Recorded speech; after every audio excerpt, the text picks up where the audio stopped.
getting warmer? I thought so. This is your first memory.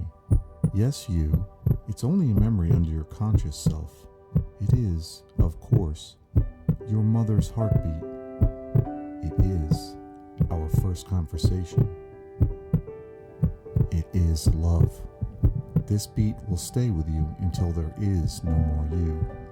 Yes, that's you. You always were cute, but let's go back. Way back.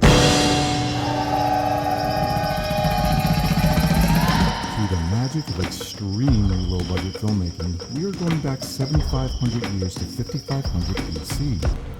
This is where our obsession with rhythm started. The first drum discovered was carbon dated to this era. No, it wasn't quite that sexy.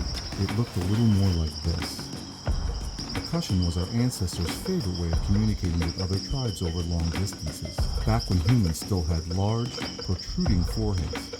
Not in the strangely sexy way that Josh Brolin's forehead protrudes. More like Tom Brady, but enough about overrated athletes. Let's talk about an overrated filmmaker. That's right, me. No, not that me. This me. I was born into a family of musicians. My mother's mother was the organ player at her church into her 70s. Her husband George, my grandfather, sang in choirs his entire life and apparently had the voice of an angel. My mother met my father at Fredonia School of Music in upstate New York. Upon graduating, they both moved to Cortland, New York for their first jobs teaching music. That's also where they had two boys, my brother Michael, and you guessed it, me. After I was born, my father went on to continue his education and got both his master's, then doctorate in music. He moved to Jacksonville in 1974 to teach at the University of North Florida and eventually chaired the entire music department there. My brother went on to play French horn in school, and although I requested percussion, some genius sat me up front with a trumpet to my lips. Big mistake. I wasn't very good, but I was really good at making fart noises with it during concerts to mess up that kiss ass who was sitting in the first seat. My mother's only sibling, Claude, was a drummer. He had two boys, both who also became drummers. Paul, who also makes films, see Red River Road, you will thank me, and Sean, who has recorded over 10 albums for his solo band Jumpeter. Sean also went into film and TV and became an executive producer on the hit show Mr. Robot. Okay, enough about filmmaking. I'll save that for the next film challenge about delusional insanity. Let's get back to drumming, shall we? As a member of the Daughters of the American Revolution, my grandmother had traced our lineage back to that War of Independence, and wouldn't you know it, I had a great-great-great-great-uncle who played the drums in a regiment out of Newburgh, New York. After Mom and Dad divorced, we moved downstate to live on Long Island. My father remarried a lovely woman named Jane, and don't you know it, she was also a music teacher. When I was 10, Dad and Jane gave birth to another musician, my sister Brittany. She went on to get her degree in music and moved to New York City to sing professionally. Around the time of her birth, I still had no idea I was interested in music. Then it all changed. My mother, who rarely followed the rules, would bring home a record player every summer, clearly marked property of the William Floyd School District. I remember her taking me to the record store to pick out a single. I was just a shy kid, and when confronted with a choice, I just asked the clerk for the number one single. I cannot make this shit up. It was a song called Push, Push in the Bush. Needless to say, I was not won over. But then something happened. Dick entered my life.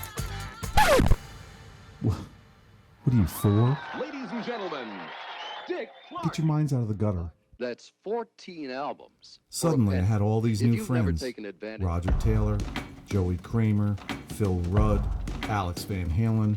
It was the kind of music that made a 10-year-old kid with buck teeth and a semi-mullet feel like a certified bad motherfucker.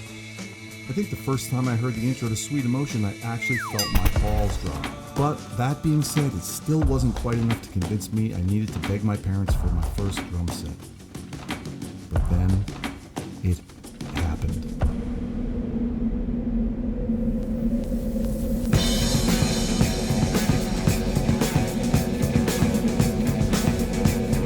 The greatest rock drummer of all time found his way into my soul, and I was sold on that music.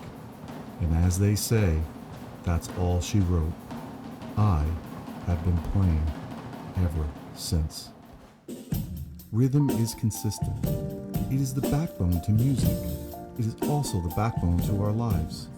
It is a silent metronome we feel instead of hear. It calls us to follow it every day. And when we don't, life just feels off. It's no wonder the number one advice people give to those of us who are feeling lost is, get back in the swing of things. Rhythm isn't just percussive though. It is all around us.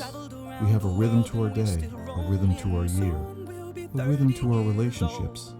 The fact remains, when your eyes open in the morning, your song is still playing. We are all getting older, but that's just part of it.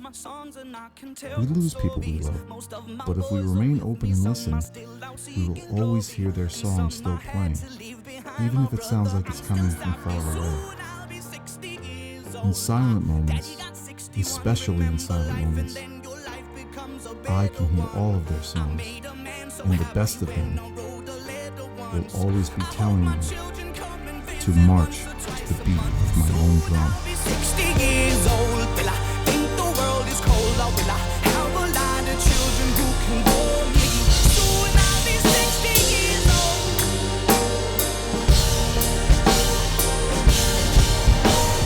Soon I'll be 60 years old, will I think the world is cold, or will I have a lot of children who can warm me? Soon I'll be 60 years old.